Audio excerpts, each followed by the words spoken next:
Hello and welcome to XYPN Radio. My name is Maddie Roach, your host, and I am excited to have Jamie Lima, an XYPN member and founder of Woodson Management, on the show with me today. Like many of our advisors in the community, Jamie cut his teeth at the big wirehouses and broker-dealers before he started his own firm. Sick of the transactional nature of managing upwards of 450 households, he knew that he could grow a business that would allow him to know more about his clients and to provide more value. So in 2020, smack dab in the middle of COVID pandemic, Jamie founded Woodson. Today, you'll hear about how Jamie's initial marketing momentum came from posting a profile on Thumbtack, not from the multiple marketing agencies he employed in his first year.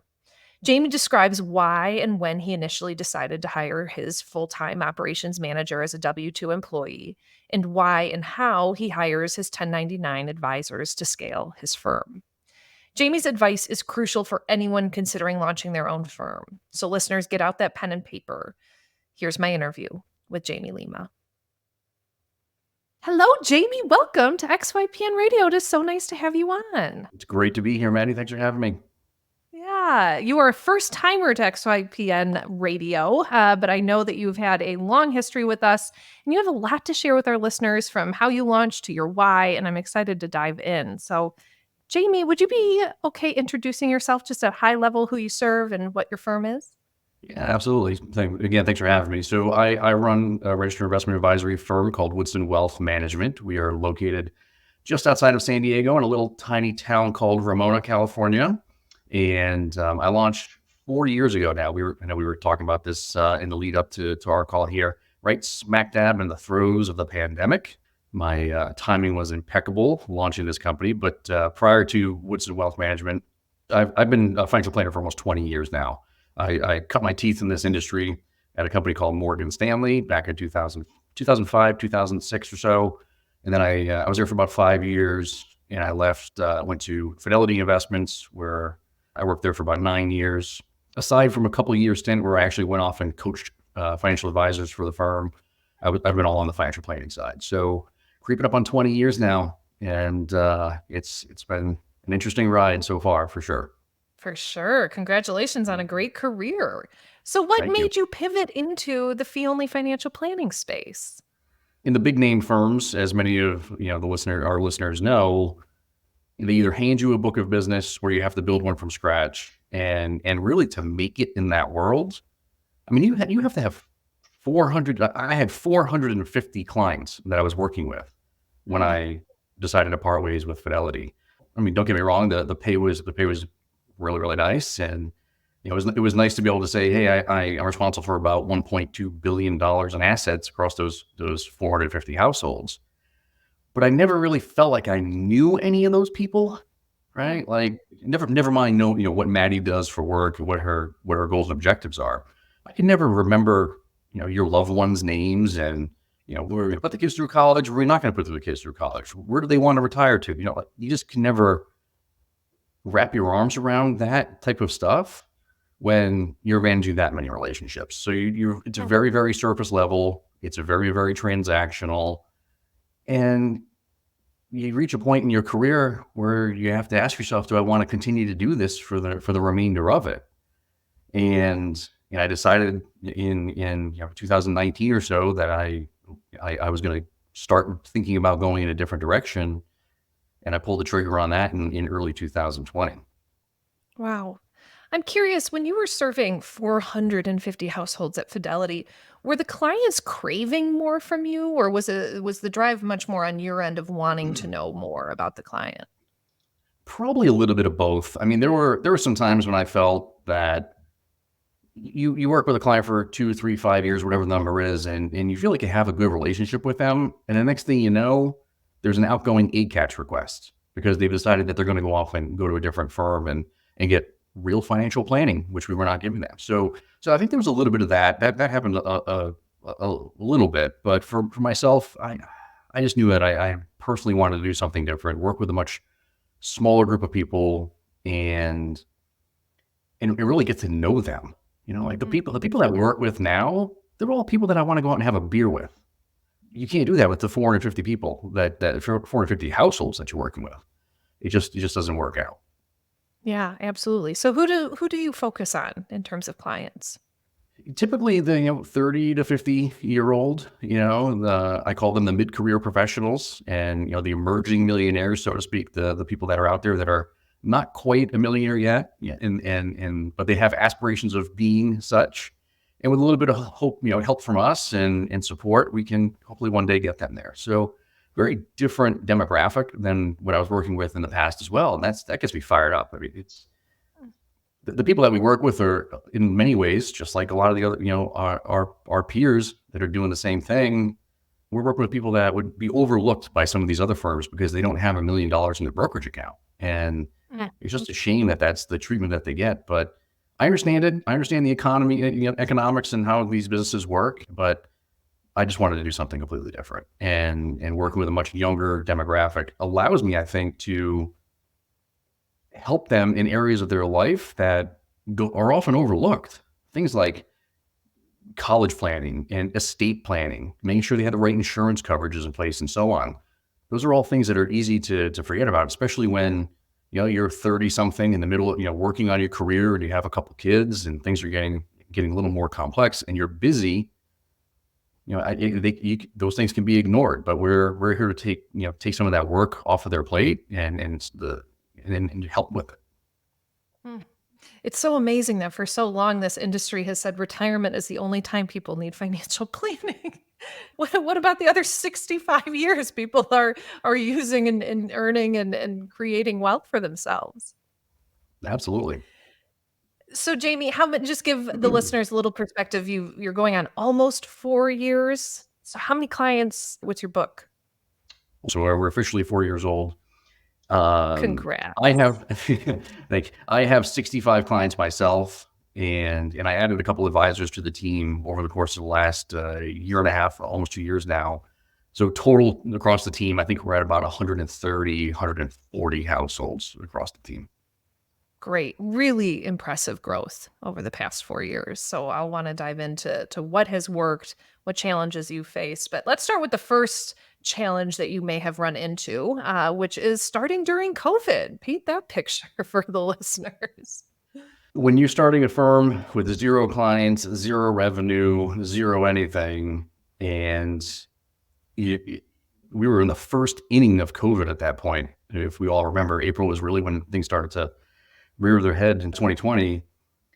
You're absolutely right. It's been a challenge, and I think just trying to stay focused on who I want to serve and how I want to serve them is really what has given us this early success. You're never going to hear me say that we're super successful because I always feel like we could do so much better and serve so many people, and that's just how I feel about things. But for us to have the level of success that we've had today, we've had to stay true to the values, right? And really stay focused on the people that we want to serve and not try to go outside of that. Because it's easy, and Michael Kitce says this all the time, it's easy when you're starting a firm, you just try to appease everyone and try anybody that has a pulse and is willing to pay you. That may have happened a few times where we really tried to stay focused, laser focused on who we wanted to serve. And I think that helped because it might have been a little bit slower going and we may not have grown as fast as some other firms that are out there, but we are serving the clientele that we really want to focus on. And we've stayed true to that. So I think that's been a huge driver of our success. Has your fee structure evolved at all over the past 4 years for these specific types of clients? We've been able to increase the fee, which is nice. Great. Yeah. We've been able to increase the fee. I think I increased the fee 3 times. And I personally work with about 60 to 65 households, somewhere in that range. That's where I've settled off at. And my minimum is $5,000 a year. So that's my minimum. When I first launched, it was $2,500.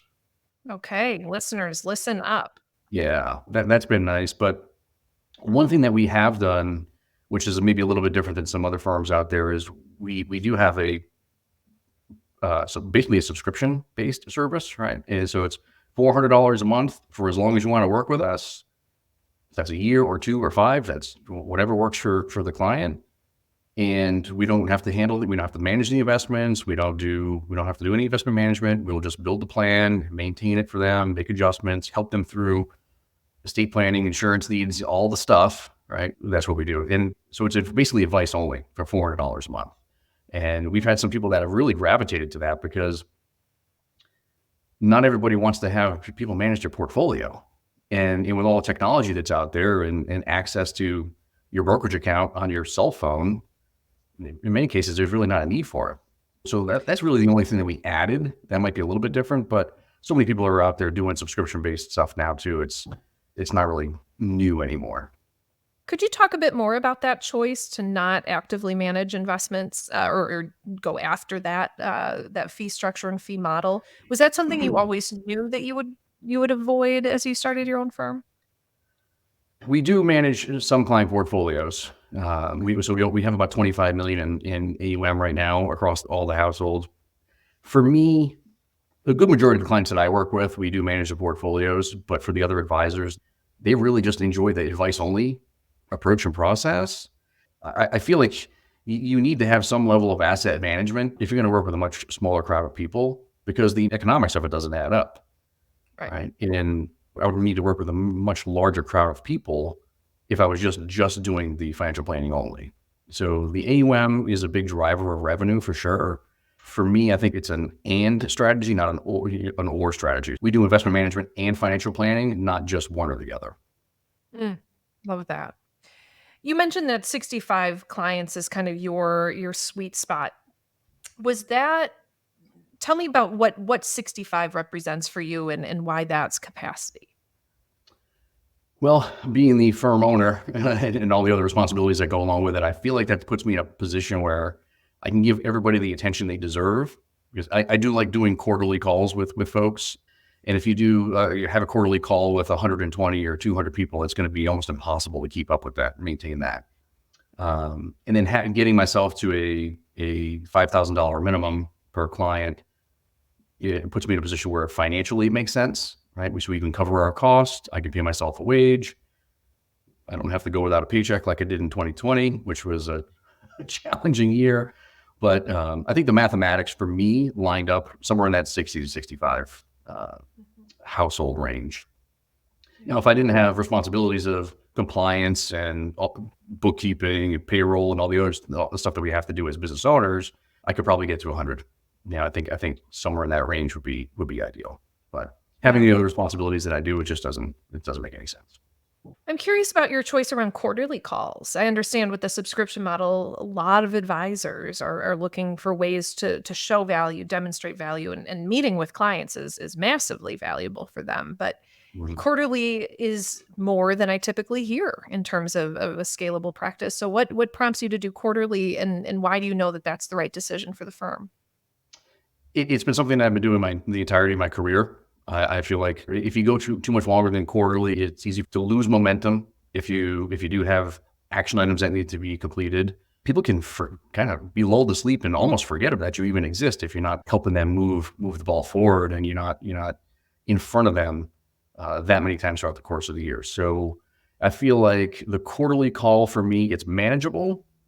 It holds me accountable as their advisor to make sure that they're doing what they're supposed to be doing. Doesn't happen often, but we want to make sure there are no changes that we need to make to the plan. Or did they get a new job? Did something happen in their lives that we need to talk it through? We do follow I don't know how many listeners out there have seen this, but you guys provided me when we launched the firm with an annual calendar, right? It talks about every month, here are the things that you should be doing or thinking about relative to the financial plan. And we actually took that, recreated it, and put it on the website because I think it's amazing. And we follow that workflow for all of our clients that are in year 2 and beyond with us. We start that work. We created the workflow based on that calendar and started every January 1 for every client that we have at the firm. So as the year goes by, we're constantly being reminded too of the next thing that we need to be doing for that client. And I feel like that puts us in a position where we have all these touch points throughout the course of the year. And it's a way for us to continue to drive ongoing value to the client. And it again, holds us accountable to doing that for them. Because they're hiring us to, in many ways, keep them on track. And if we're not keeping ourselves on track by having some systematic, cadence to the relationship, I think we're not really pulling our own weight and doing our job. Definitely. I absolutely agree. So where did the first 10 to 15 clients of yours come from back in 2020? I tried everything. That year we tried Facebook ads. We use Snappy Kraken to create a newsletter list. I went back to some of my old clients that I worked with at former firms and people that I thought were going to join us, and just tried to really get in front of them and engage them.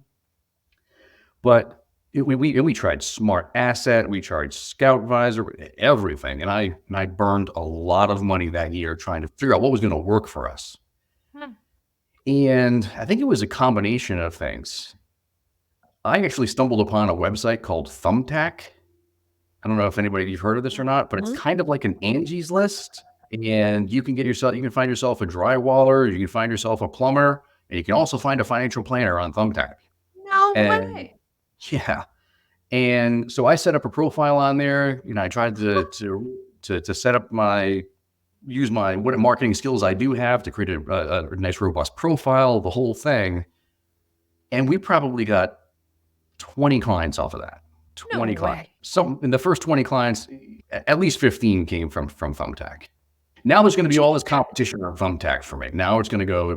My whole marketing plan is going to go to bust. Jamie, I will tell you. I mean, I talk to advisors all day. I've never once heard Thumbtack as a marketing tool.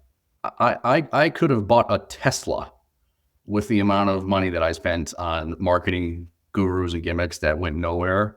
It was a gigantic waste of money for me. And you can get a lead off of Thumbtack for $75. Wow. Talk to us a bit more about I don't want to frame them as mistakes, but I mean, if you could have bought a Tesla with the amount of money you invested in marketing early on, what wasn't working? What do you see in hindsight as like not having worked? I think there's a lot of noise out there relative to the world we live in. There's a lot of noise. You have CNBC and their talking heads on TV all day long. And you have there's financial advisors out there with, their steak dinners and selling annuities and all sorts of stuff. And if you're trying to compete in this space, you have to try to differentiate yourself or find a place to go where not a lot of the other financial advisors are hanging out, right? If you use these, Smart Assets of the world, Scout Advisors of the world, and so on, even though they give you the lead, you pay for that lead and somebody fills out a form online and tells them that they want you to call them. You're competing with 3 other advisors in that moment anyway, right? So it's very, very challenging. So I think you have to find areas and opportunities where other advisors are just not hanging out, right? You and I talked about this leading up to the conversation today. I tried Facebook ads, thousands of dollars on Facebook ads, tweaking things and hiring people to help me with it and so on. And it went nowhere because it's just in too much noise out there, too much noise. Yeah. And as I think about kind of your ideal clientele, they don't strike me as people that are going to be clicking on Facebook ads, but they do strike me as a group that may be looking for someone to drywall for them on Thumbtack. Do you think that has something to do with it? It might have. Plus, you can set your demographics to either be, in your own backyard, or you can get opportunities all over the country. And being 100% virtual at this point, I think I've only met 2 clients face to face in the last 4 years. It's 100% virtual. So we have clients all over the country, and I figured, why not? Might as well just open myself up to everybody, and it just worked. Al Faber, one of the advisors on my team, he set up his profile. That guy gets probably five leads a day. I don't know if it's because he's just a gorgeous looking dude or what, but I don't know. Like he and his amazing personality and his profile or whatever it is, but he gets probably 5 a day. From Thumbtack? Yeah. Holy cow. Absolutely fascinating. So how soon after you launched did you initiate Thumbtack? And I'm asking, assuming Thumbtack is your main generation of leads. Is that right? I turned mine off at this point. I turned my profile off. Yeah. Now that I'm basically full, there's no reason to spend that money. And now I'm getting referrals and with the divorce financial planning work that I'm doing, I'm getting a lot of opportunities there as well. But I think I set that profile up when I was waiting to get registered, we're waiting for the registration process to happen. Okay. And I was trying to be proactive and figure out what am I going to do to get my name out there? And I just happened to stumble upon it. And while we were waiting 4 months for the state of California to approve us and get us up and running, have an awful lot of time on your hands. Sure do. And I set that all up, and as soon as I was able, I fired up the engine, and it just worked. It just worked. Yeah, I love that. I mean, I've always been fascinated by kind of the gig economy and some of these websites that do help you find people that you typically wouldn't find just through a Google search. So I think for our listeners, what other Thumbtack type options are out there that you can lean into to tap into that ideal market. Jamie, I'd like to pivot to the team you built, because you have built a pretty impressive team over 4 years. So could you walk us through kind of how many advisors are on your team and where the momentum around hiring began?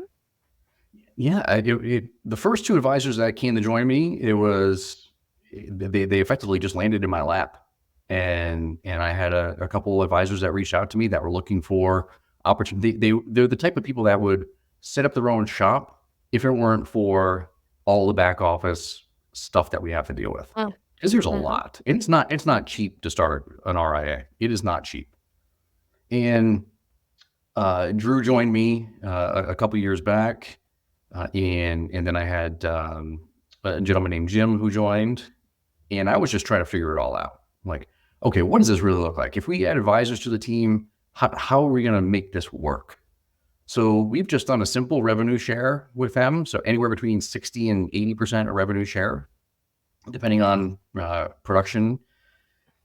Mainly so we can cover our costs, because there are some costs that we have to cover for technology and so on throughout the course of the month. But they're 1099 independent contractors of the firm. They're their own independent, so they can work as little or as much as they like, and it provides them a ton of flexibility. So as we had one gentleman left due to health reasons, and another left because they wanted to go back to a full-time gig and with the benefit of a salary, which is totally understandable. So it's myself and 3 other advisors right now, along with Sierra, who's our operations manager. So still a very small team, and we're improving as we go. The advisor onboarding processes, we have it locked and loaded now. We're really, really dialed in on that. So it's a nice, smooth experience. We can have somebody on board and ready to go, taking on clients within a week. Wow. Yeah. We created a whole standard operating procedures manual and the whole thing, just to make sure we have it all dialed in. And it's worked. It's been a lot of work, and we've made some mistakes along the way, but it's been a good experience. Congratulations. I love that approach. And I'm interested around the choice for 1099 with advisors versus W-2. Could you talk a bit about that? Mainly, it's because I wanted to make sure that they had total flexibility in how they managed their business, and they had an equity stake in their book of business. If somebody wants to build a practice, but they don't want to have to deal with anything but waking up every day, flipping on their laptop and taking care of their clients, we've got the platform to do it. And that's what I wanted ultimately. I want Al to wake up every day, fire up his laptop, be laser focused on taking care of his clients, and then go and enjoy the rest of his life. Right? I want him to, people to be able to travel and spend time with the kids and go take, little Susie to the zoo on Tuesday at 2:00 if you want to. I didn't want it's, an 8 to 5 gig, and, here's the thing, and we own the clients. We didn't want to do that. My feeling is, if you treat people the right way, they're not going to want to leave anyway, and everybody's going to benefit. But I also wanted to give the advisors an opportunity where if a couple of years down the road, they had 30, 40, 50 clients or whatever, and they felt like, now's my time. I have enough income coming in where I can go off and do this. I'll be able to land on my feet. I want them to have the opportunity to do that as well. So it's one of those things where it's like, it can help them if they decide they want to branch off and go their own way. Wow. It's a clean break, 100% and equity ownership in their book. There's no solicitation agreements. We're not doing any of that stuff. It's just carry on. But if they want to stay, then we all benefit. Wow. I just love the abundance mentality that you're exuding here. I mean, to be so confident in both the advisors that you've chosen to be on the team, but I'm not sensing a level of protection around the brand or something like that that could inhibit you from really extending a fabulous opportunity to an advisor. Yeah, when I left Fidelity, Mm. Maddie, by the time I walked there, handed my resignation letter in, and I was able to drive home, I think the UPS truck was in my front yard, dropping off the cease and desist letter. Make sure that Ugh. we want to remind you of the employment agreement you signed. They didn't waste any time of reminding me that those were their clients and you had no Mm. right even talking to them, Mm. which is totally unfair because it should be the client's choice of who they work with, right? But they're so protective, and I never want anybody that I work with ever to feel that way about me or have that experience with us. Forget it. Yeah, I mean, the world of non-competes and non-solicits seems rampant in this industry, and it really prohibits advisors from being able to start with the momentum they need. But I think you're a really great example of how you can do it without violating your non-compete, because it doesn't sound like any of your initial clients were the people you served at Fidelity. No, and when I look back, I spent some time after I left making a list of people that I thought would be good Hmm. potential people to work with moving forward. And you reach out to them, and I went through all the right proper channels. I, go through the white pages and do it the old fashioned way. And I found the information. You call them, just let them know, hey, I want to let you know I left. Here's what I'm doing. You give them the whole spiel. And then if they choose to work with you, great. If not, not a big deal. And I did that. I probably was able to come up with 100 names, somewhere in that range, of people that I, over the years, I thought would become. Only one client followed me. Wow. One. And if I pull that list out again today, Maddie, I would say it was a blessing in disguise. Because if I look through that list now, I'd recognize that they are not my ideal client. They're not the people that you want to work with for the long haul. Mm. And some of them they just weren't really engaged in the financial planning process either. And I can't be more fired up or excited about your finances than you are. So why would I want to work with them anyway? And so if I pulled that list out, I bet that would probably be the feeling, just knowing who some of the people that are on that list. And it just worked out. I'm glad that it worked out the way it did. It was not easy. I'm not saying Mm. it was not easy, but I think I dodged a bullet.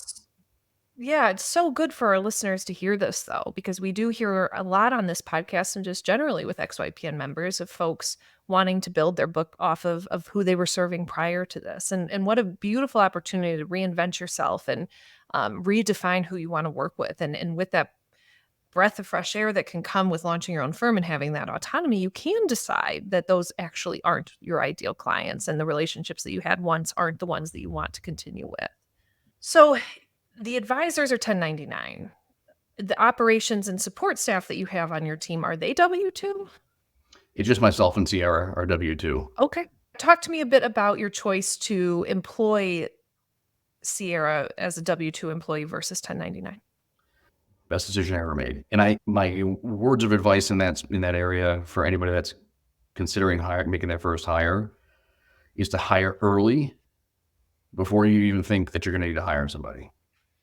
If you're to the point where you need help and then you're scrambling to hire somebody, there's a high probability you're going to make a hasty decision and it may not work out in your favor. How I found Sierra, she was working for an outfit. It was just a temporary it was a virtual assistant type of organization. And what they did was they actually hired spouses of first responders in the military. Wow.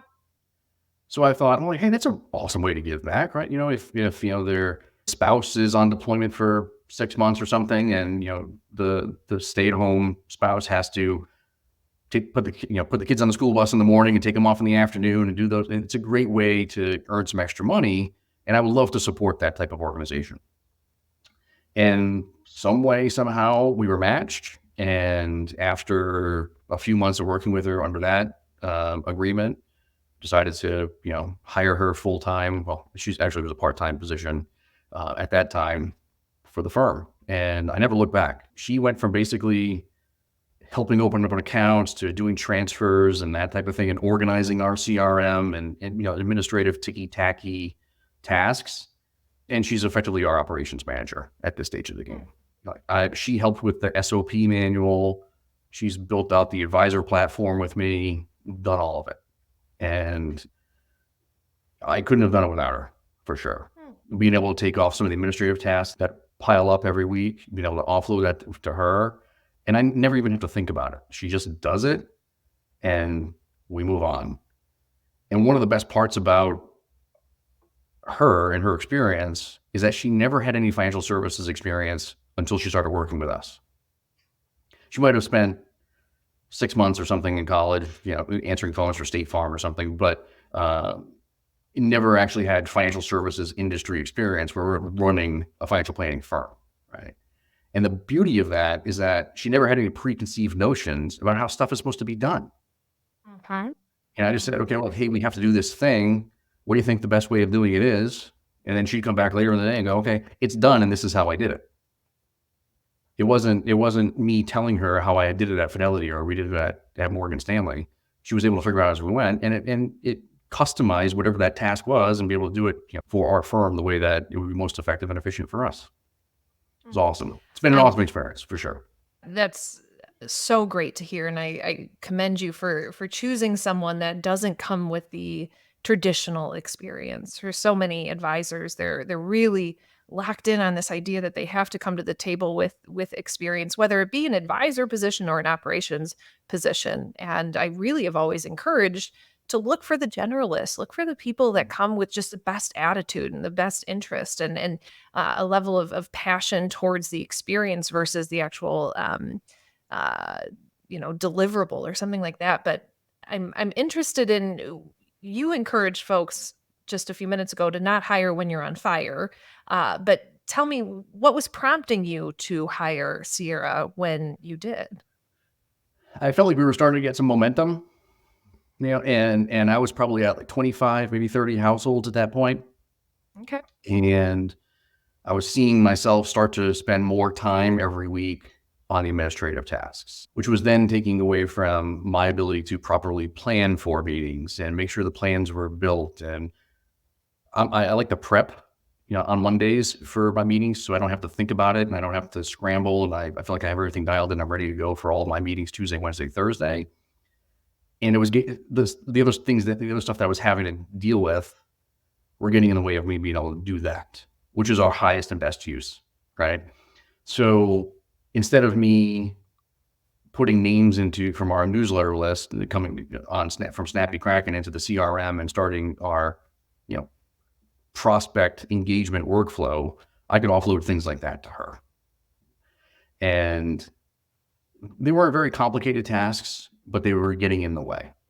And I felt like if I wanted to go from 30 households to 60 where I am today, I was going to have to free up some time.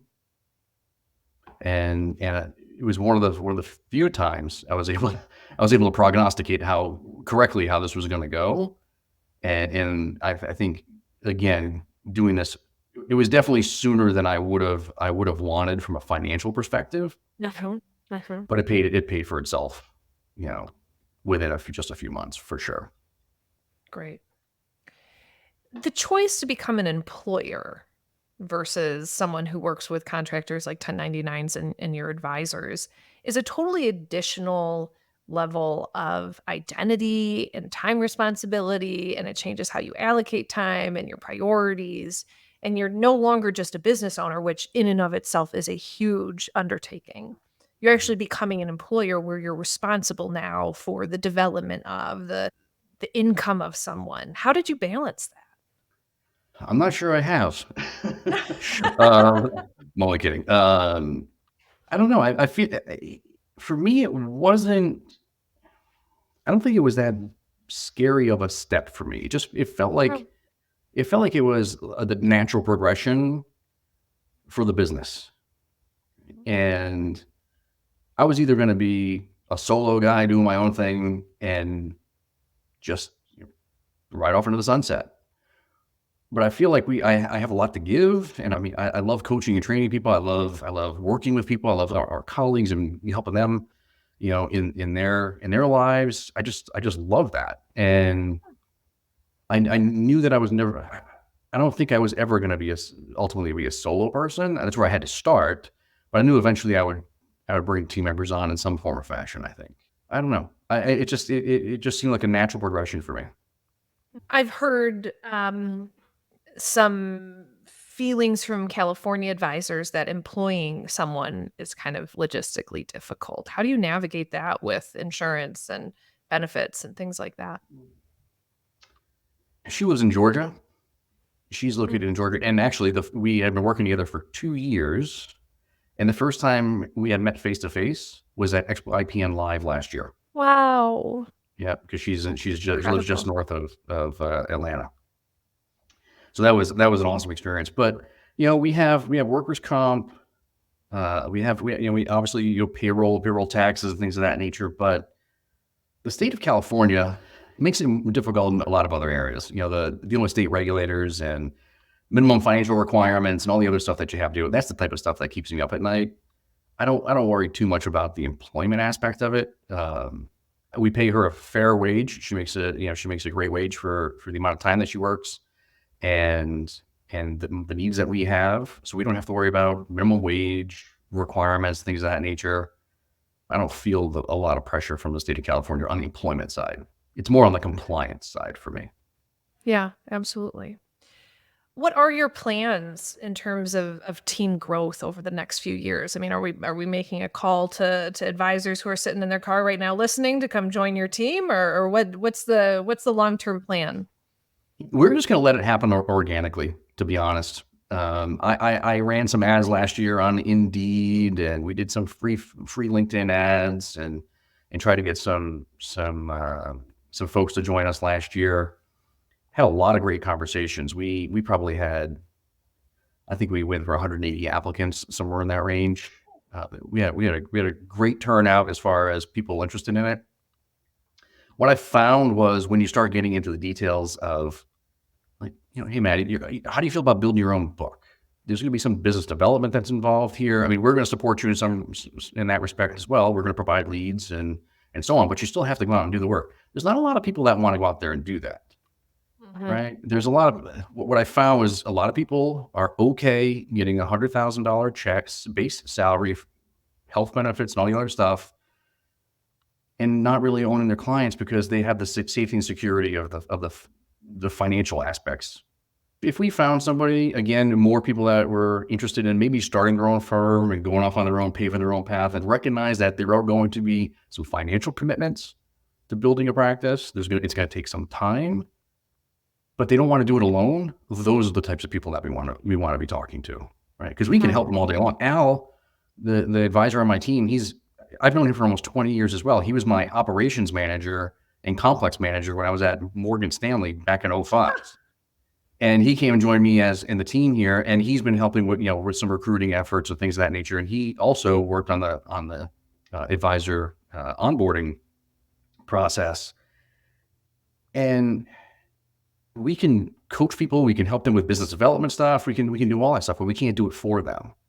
So if people are interested in looking at this opportunity, there has to be some skin in the game as well, right? They have to be willing to do some work and drum up some business and so on, because you can't have it all. You can't have the ability to work 20 hours a week with a $100,000 a year paycheck.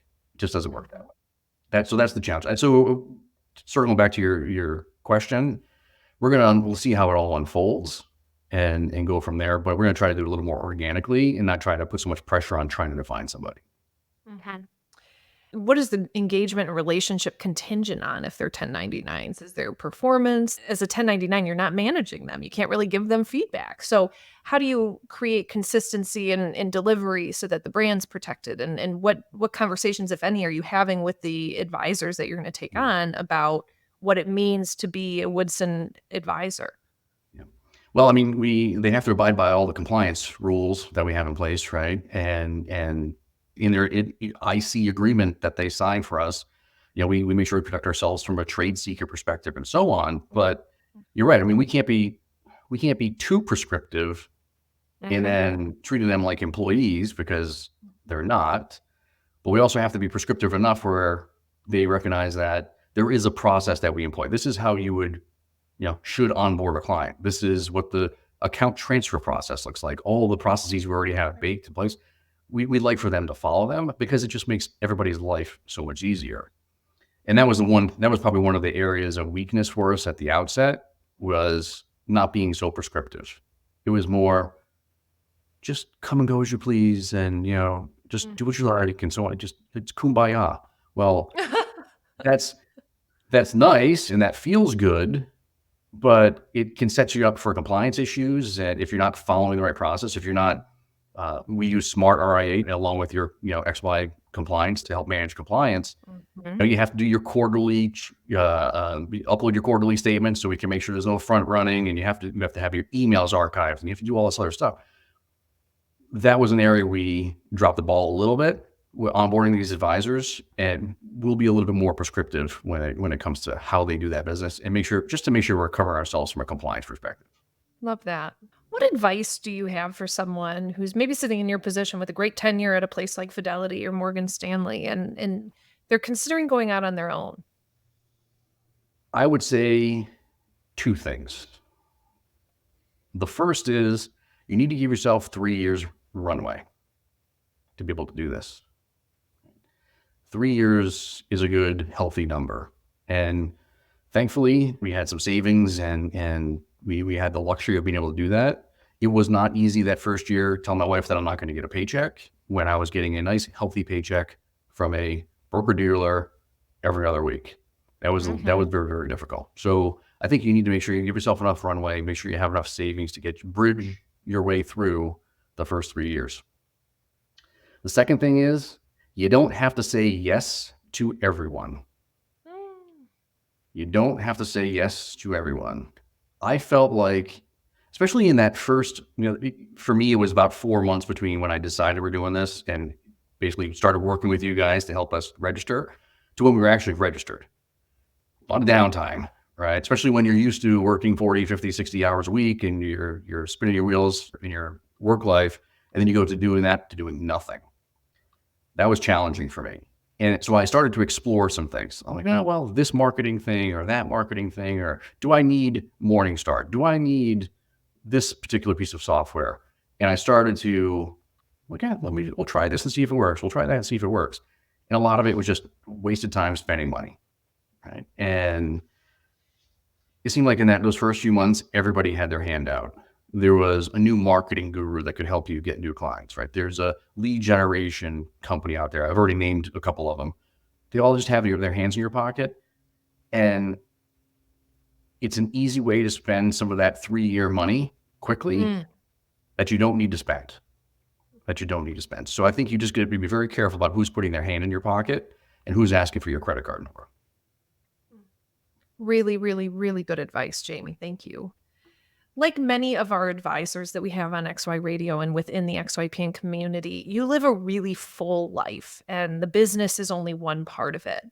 And so I'd love for you to spend the last few minutes of our interview talking a bit about what running your own firm has allowed you to do personally that you wouldn't have ever been able to dream of had you stayed at Fidelity. Well, I mean, I think it opened myself up to the opportunity to do some other things, right? And the first is I launched another company, kind of a sister company to Woodson Wealth Management called Allegiant Divorce Solutions last summer.